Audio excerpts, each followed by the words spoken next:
Hi everybody, my name's Carl Wockner and today we're going to talk about building your own custom pedal board. Pew, pew, pew, pew, pew, pew. Alright you guys, so right in front of me is my brand new pedal board setup that I've tediously worked over for the last couple of weeks. Over here you can see it's very dusty and furry and just stuff going on. I've transferred most of the pedals over into my new setup. We're going to backtrack what I've just done in the last week or two to show you how you can set up your new pedal board. Whether it's a brand new setup and you're building your first board, or if it's something that you're transferring a bunch of new pedals to. Either way, we're going to get you totally set up, so if there's any other guitarists in the room, they're going to wander by the stage and be like, holy sh. Step one of pedal board arrangement, and that is ignore all the cables, or if you have any, pull them all out. We need to start from scratch. What I want you to do is arrange your pedals so that they, for starters, fit in front of you in a nice little order. And secondly, but very importantly, place them in an order that's, that prioritizes the pedals that you use all the time. The last thing that you want is to be standing in front of your pedal board and constantly having to reach or maneuver your foot to get in a position of something that you turn on and off multiple times through a song. Alrighty guys, so as you can see, I've got a new board that I'm working towards. This is the one that I've been using for the last 10 years or so. And it's a custom build, which is something I specifically worked to build into this case. So this is a Pelican case. I'm sure most of you have seen these. Fantastic to fly with. But the specific part of this board underneath here is it's just a plywood. It's just plain old plywood like this. And I made it specifically so it's not going to bounce around inside there, so the dimensions fit nice and snug in here, which is what I need to do when moving into my new board. I'm going to try it as the new brain instead of my Boss RC300. So the trouble is they're wildly different sizes and shapes. I need to reconfigure the whole thing, and it's giving me some kind of anxiety, which is nuts. So I think I've figured it out. The idea is I'm working up from building this pedal board. I think it's going to be so much easier to focus on containing it. This is the piece of board, just a piece of plywood that I've cut to sit into that, which is the same width as the Headrush Looperboard. So what I'm going to do is sit this on top here, use some industrial strength Scotch Velcro to fix it down to the board. And I've got a little bit of space at the back here for power supplies and just excess cables. The beauty about this is it's actually got a lot of space here up the top, which I'm not going to be touching once I set it all up. So with my earlier board, I'm going to spin this around. You kind of see that. I've actually made a shelf, which you might have seen some of my earlier videos talk about it. So I deliberately made this so that I could access everything at the back of the pedals. Whereas this time I'm not going to be able to mount the pedals up behind this board, so I don't need to make the shelf. I'm going to actually try to make it kind of open so I can easily access it.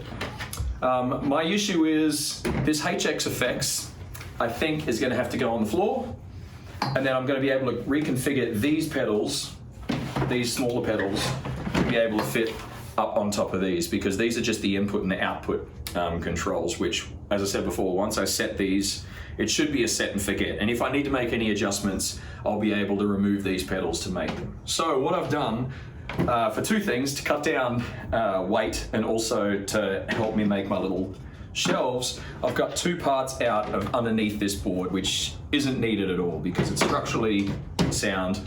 So I've cut these two pieces out, and they fit quite nicely over the top there. My OCD's high-fiving me right now. So with the use of some extreme Velcro, I'm going to stick these on top. What I'm going to try and do now is kind of set that up. I'm going to fix these down, and I'm going to get these pedals situated so that it's looking aesthetically pleasing. Okay, step two. Now you've got all your pedals laid out perfectly in front of you. It's time to talk about cables and patching. So patching and cables, as you can see, is the audio routing from one pedal to the next pedal in the order that you particularly want. Pedals in place first, and then we worry about order and patching. So you can see I've got a bunch of cables running in random orders across the pedal board, which is totally doable, by the way. It doesn't have to be this pedal into this pedal, into this pedal, into this pedal, into this pedal. It can be this pedal to there, to here, to there, to whatever, depending on the order that you want. And I will say, although I'm not going to get into it this time, the patch order is very important when you come to pedal arrangement. So check out a couple of my other videos. I talk about my personal patch order.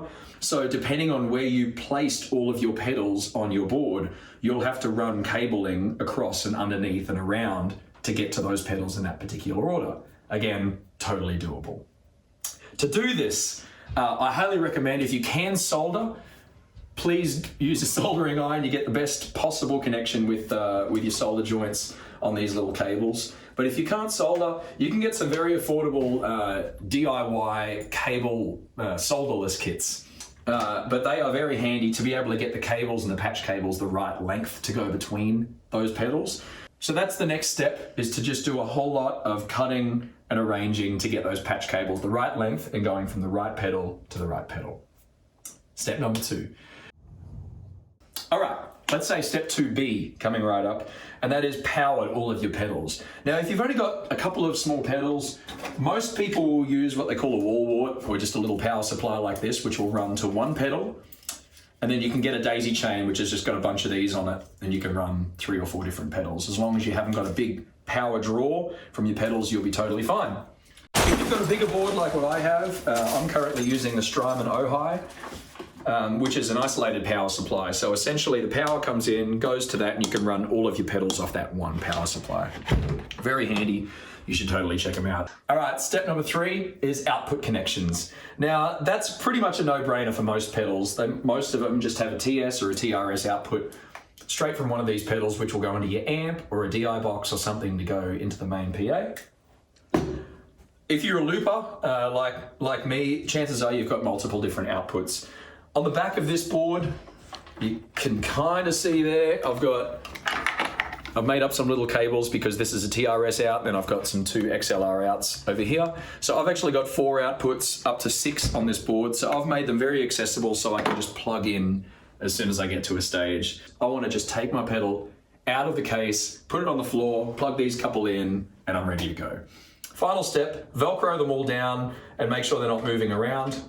And then also I find zip ties are extremely helpful in this sort of scenario. So you can see up the top of this, generally the more a cable moves, the more chances you'll actually split some of the wires inside. So you want them to stay as fixed as possible without any strain on them. Okay, tip number 4 is accessories you can add on your pedal board, whether that's just some piece of reflective tape so you can see things at a glance, or if it's these little button toppers which you can get online or from your music store. These are a couple of different colors. You can kind of stick them on top of your buttons. Basically, it's your pedal board and it's up to you to customize it as much as you possibly can. You want to make it so user-friendly that you shouldn't even have to look when you're on stage. And if that's adding a piece of tape here and there, even some spray paint or a couple of little foot stoppers, then you should totally do it. I always make my pedals to fit the case. I always make them so that they can't move around. This is a classic example of it. It's got my little shelf that I used to have for my old pedal board. But essentially, this whole board will fit perfectly in this case. It's not going to shuffle around or shift around. I left a little space when I used this pedal for some DIs and some equipment and stuff here. Essentially, I use this foam to pad it out. I highly recommend starting with your case to be able to build your pedal board to the case. I'd show you how this fits in, but... You finished? Basically, I would start with the case and then build your pedal board to suit your dimensions. Anyway, that wraps it all up, you guys. Good luck building your pedal board. Let me know how you go, and if there's any Well, thanks everybody. That wraps it up. Bam. Please don't forget to like and subscribe to my channel, and hopefully I look forward to catching you soon. Cheers. Keep you closer than my enemies.